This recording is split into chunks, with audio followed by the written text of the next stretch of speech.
A Lombada Canoa voltou e quem diria, gerou uma grande polêmica aí no mundo gibizeiro, tá? Alguns defendem que é o futuro dos quadrinhos no Brasil, enquanto que outros alertam que é o começo do fim de uma era de quadrinhos no Brasil. E aí? De que lado você está? Estou trazendo essa discussão aqui hoje no canal Que Há Velhinho para a gente prosear um pouquinho. Eu sou o Anderson Estagiário e vejo vocês já depois da vinheta.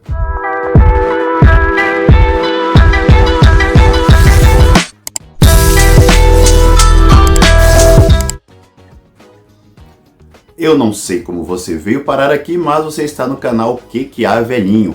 Um canal da época em que a Editora Abril reinava soberana no mundo dos quadrinhos aqui no Brasil e reinava com as Lombadas Canoa em suas revistinhas. E agora o que acontece? Depois de muitos anos, elas estão voltando, só que agora pelas mãos da Panini, é isso aí. A Panini agora vai lançar revistinhas mensais também com a Lombada Canoa e prometendo um preço mais acessível. Só que isso aí gerou muita confusão. Muita gente contra, muita gente a favor. A gente vai conversar um pouquinho aqui sobre esses pontos. Vou deixar minha opinião que não vale para nada, absolutamente, mas é minha opinião, porque aí é aquela prosa que a gente gosta de levar por aqui, tá joia? Antes, só queria agradecer aqui o Ricardo Sabrosa, lá do Rio de Janeiro, ó, aquisição com ele aqui lá no grupo Leilo Actions. Lotar, é um que tá faltando aqui, ó, para os defensores da terra.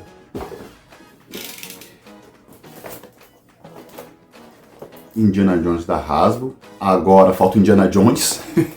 Vai ser uma grande confusão. Vamos deixar aqui ver se a gente consegue encontrá-los aqui. Ricardo, vê se acha para mim aí.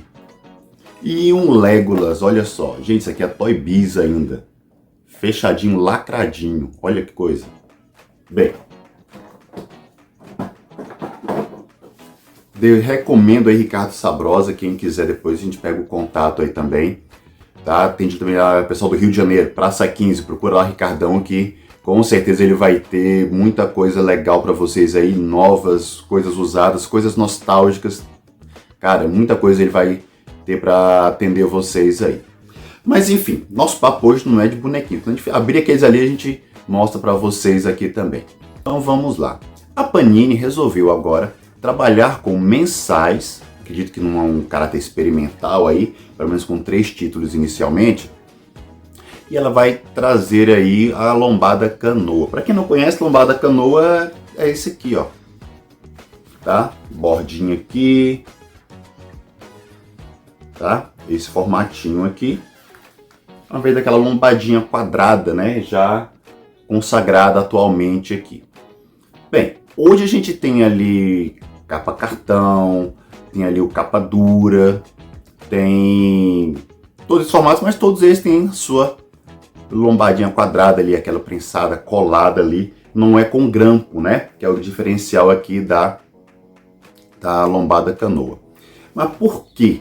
Né? Por que voltar então a esse modelo aí de 1000 e antigamente aí, né? Século passado praticamente. Bem, a Panini fala o seguinte, olha, que vamos reduzir o número de páginas também, né? Normalmente aí os encadernados têm 140, um pouquinho mais de páginas aí, varia um pouquinho, tá? Mas de reduzir para 48 páginas na mensal de Lombada Canoa. Deve ter aí 2 histórias, provavelmente, por revista. Além do número de páginas, vai mudar o preço, né? Que aí o preço a número 1, R$14,90, e aí a partir dos números seguintes, R$19,90.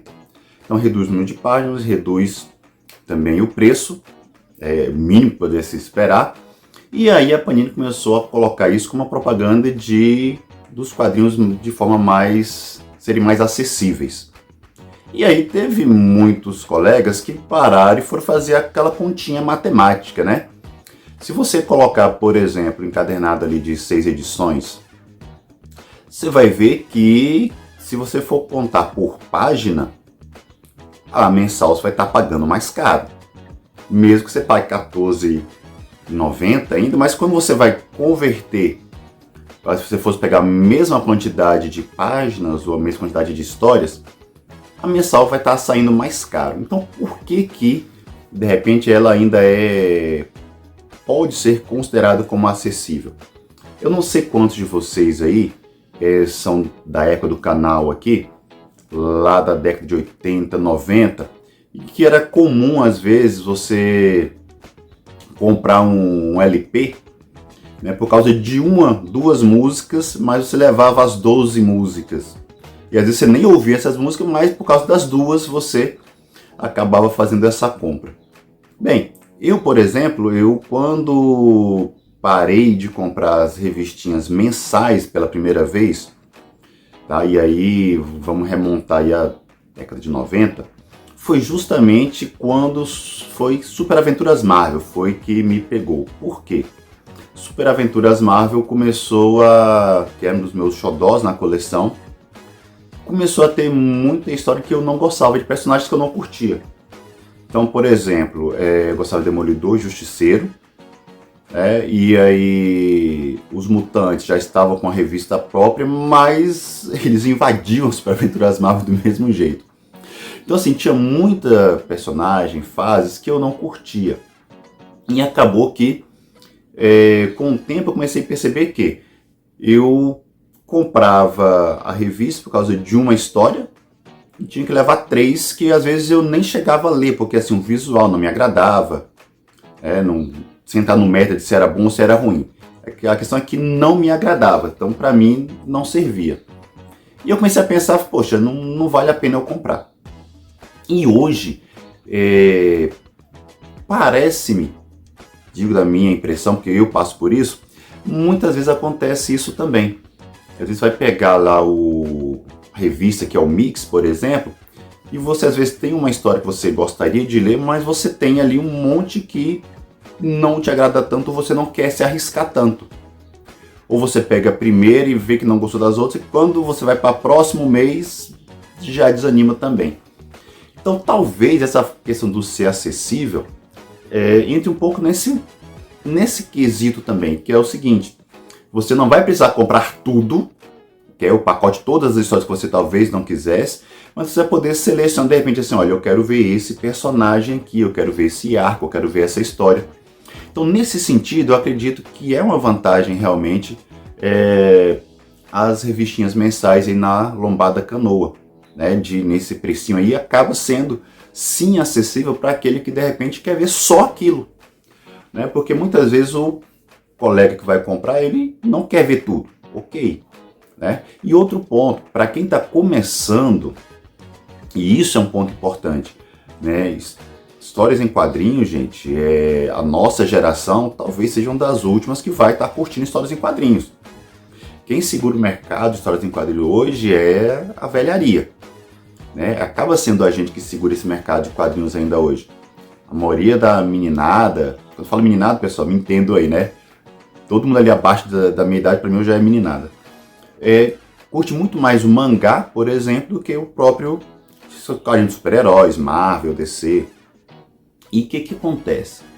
Para alguém que vai se aventurar a iniciar a comprar quadrinho, é muito mais fácil ele se arriscar a comprar uma revistinha de R$14,90, de um personagem específico, de uma capa, uma coisa que ele leu, ele que achou interessante, do que se arriscar a comprar o de 50, de 55, entende?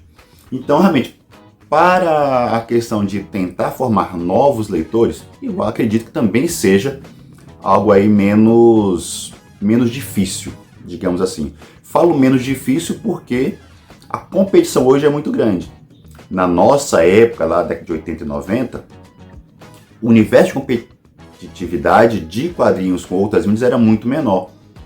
Então, por exemplo, desenho animado. Então, a gente tinha os horários específicos de desenho animado, né? Então, assim, às vezes passavam os mesmos várias e várias vezes. E a gente, assim, ou era aquilo, ou a gente não tinha outra fonte, outro desenho para assistir. Os videogames, por exemplo, eram restritos. Hoje, tem muitos adolescentes jovens, por exemplo, que conhecem os personagens das histórias em quadrinhos só pelo cinema ou só pelo videogame. tá? Que o quadrinho, se tiver bem, se não tiver, não faz diferença. E aí, de repente, essa possibilidade do mais baratinho, digamos assim, pode sim ser uma porta de entrada aí, ou de experiência para garotada que está chegando por aí, né? Ou também para os colegas que estão quase parando porque realmente está difícil. Hoje você não consegue acompanhar tudo que sai de lançamento, impossível, tá? Tanto financeiramente quanto chega um limite de espaço. A gente já falou várias vezes sobre isso daqui, tá? Então não tem como você acompanhar tudo. A não ser que você vai fazer uma pilha de leitura gigantesca aí e que você não vai conseguir derrubá-la nunca. Essa aqui é a verdade, tá? Então, assim, eu acredito que é um ponto vantajoso, sim, essa questão da lombada canoa. Só que alguns colegas começaram a colocar, olha, isso é um engodo, porque na verdade está saindo mais caro. Já falamos sobre isso. Realmente, se você for pegar página por página, sai mais caro. Mas para aquele que vai querer ter tudo, aí realmente é mais complicado. É igual aquela questão do cinema. Você tem a pipoca ali, o refrigerante de 300 ml e o de 500 e o de 1 litro. Que o de 1 litro é pouca coisa mais caro do que o de 500. Mas você não vai tomar 1 litro inteiro. Então você vai jogar um monte fora. Só porque é um pouquinho diferente, né, de preço. Então a gente acaba pesando um pouquinho nisso daí também. Até que ponto você está levando alguma coisa que você não quer, que você não precisa, só porque está um preço mais em conta. Então acredito que nesse ponto aí a Panini talvez tenha acertado. Mas aí alguns colegas começaram a colocar o seguinte ponto: ah, mas vai danificar mais fácil, vai estragar a revistinha mais rápido, vai ter o grampo que vai enferrujar. Olha, vou dar um exemplo para vocês aqui. É claro que o metal, se não for cuidado, se for um lugar muito úmido, enfim, é possível de enferrujar, não tem nenhuma garantia para isso. Como também tem a questão da garantia da prensada lá dela descolar. Também pode acontecer, dependendo do ambiente que você guarda. Mas olha só, por exemplo, aqui, essa daqui, que é uma dessas da Abril, olha como é que tá o grampo dela até hoje. Dá pra ver aí, ok? Tá. Na época ela era, ó, não sei se deu pra enxergar, 1,80. Oh, bons tempos, né? Então, o grampo tá aqui até hoje, tá? Nem sinalzinho de ferrugem. Então hoje essa questão do grampo enferrujar também já não é algo tão comum, tá? Então assim, não vejo que seja aí também um problema a questão do grampo, da lombada, do estragar mais fácil. E afinal, gente, olha só, esse material que torna mais barato também, não quer dizer que você vai colecionar tudo. Então mesmo as mensais, eu vou colecionar todas as mensais. Aí é que está o grande detalhe, a gente até conversou aqui no vídeo passado. Você não precisa colecionar tudo, você não precisa se grudar e colocar para você um peso que você tem que comprar porque você é o colecionador. Você pode ser só o leitor também. Leu, vendeu, trocou, qual o problema? Né? Eu estava dando canais de, não vou dizer de colegas porque eles são top de linha, gente grande, eu sou um Zé Ninguém aqui. Mas, por exemplo, no Estado de Banca, o Alexandre estava dando uma olhadinha lá, ele falando da questão que ele vendeu a coleção, se sentiu livre, poxa, achei legal, tá? Essa questão de compartilhar com a gente, tem um Contraponto HQ também, tá? O Na Minha Estante HQ, curiosamente são tudo de Fortaleza esses aqui, acabou que um foi puxando o outro, eu fui acompanhando ali. Mas tem, por exemplo, 2 quadrinhos que eu acho que tem também umas análises muito interessantes nesse sentido aí. Então assim, gente, eu acho que não precisa ficar nessa neura aí de que, eu tô perdendo dinheiro. Curte o seu hobby, vai tranquilo. Comprou, leu, não gostou, desfaz, passa para alguém, troca na banca, sei lá. Mas assim, essa questão da gente ficar gastando tanta energia reclamando, eu acho que a gente acaba perdendo o gostoso, né, do colecionar, que é o de curtir, que é de comentar. Tem gente que falou, mas a mensal vou demorar um mês para ver como é que vai ser a continuação da história. Eu confesso que eu acho isso legal também. Sabe, eu ficava preocupado quando você tinha continuidade no mês seguinte, eu tinha medo de perder a edição. Hoje não tem esse risco. Hoje você tem a distribuição farta, né, do material para você pegar a continuação. Então é legal você ter, assim, você maturar a informação, conversar com alguém, né, até acompanhar nos canais também, teorias, aquela coisa toda. É legal ter isso. E eu acho que a gente perdeu muito isso nos quadrinhos, a questão do imediatismo, né? Eu tenho que ler tudo agora, eu tenho que ter tudo agora, eu preciso da coleção completa agora. Eu acho que a gente pode levar esse negócio com um pouquinho mais de leveza, tá? Bem, se você chegou até aqui, eu peço aí que você deixe o seu like, deixe aí o seu comentáriozinho, deixe o seu joinha, se inscreva no canal, ative o sininho aí, para você ver as besteiras que eu faço de vez em quando e você me ajudar a corrigir, me ajudar nesse estágio aí, tá joia?